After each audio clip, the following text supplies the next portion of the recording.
Welcome back to the channel. ಇದೇನು ಇಷ್ಟೊಂದು ನಿಂಬೆಹಣ್ಣು ಉಪ್ಪಿನಕಾಯಿ ಹಾಕೋಕ್ಕೆ ಅನ್ಕೊಂಡ್ರ? ಇಲ್ಲ, ಈ ಬೇಸಿಗೆನಲ್ಲಿ ನಿಂಬೆಹಣ್ಣು ಉಪ್ಪಿನಕಾಯಿ ಹಾಕೋಕ್ಕಾಗುತ್ತಾ? 10 ರೂಪಾಯಿಗೆ ಒಂದು ನಿಂಬೆಹಣ್ಣು ಹೇಳ್ತಾರೆ.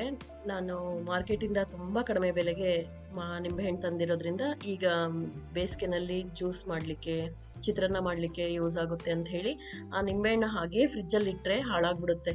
ಹಾಗಾಗಿ ಅದನ್ನು ಹೇಗೆ ಆ ರಸ ತೆಗೆದು ಅದನ್ನ ಹೇಗೆ ನಾವು ತುಂಬ ದಿನಗಳ ಕಾಲ ಉಪಯೋಗಿಸ್ಕೊಳ್ಳೋದು ಅನ್ನೋದನ್ನ ತೋರಿಸ್ಕೊಡ್ತಾ ಇದ್ದೀನಿ.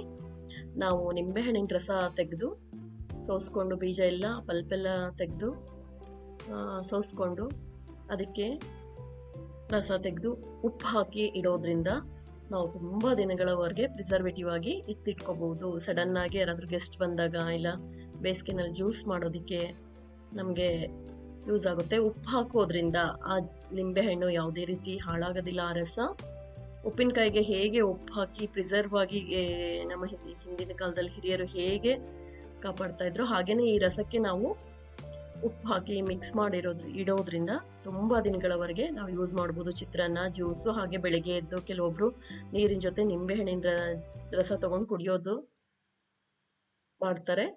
ಒಂದ್ಸಾರಿ ಟ್ರೈ ಮಾಡಿ ನೋಡಿ. ಈ ಟಿಪ್ಸ್ ಯೂಸ್ ಆದರೆ ಒಂದು ಲೈಕ್ ಮಾಡಿ, ಶೇರ್ ಮಾಡಿ, ಕಮೆಂಟ್ ಮಾಡಿ, ಹಾಗೆ ಸಬ್ಸ್ಕ್ರೈಬ್ ಮಾಡಿ.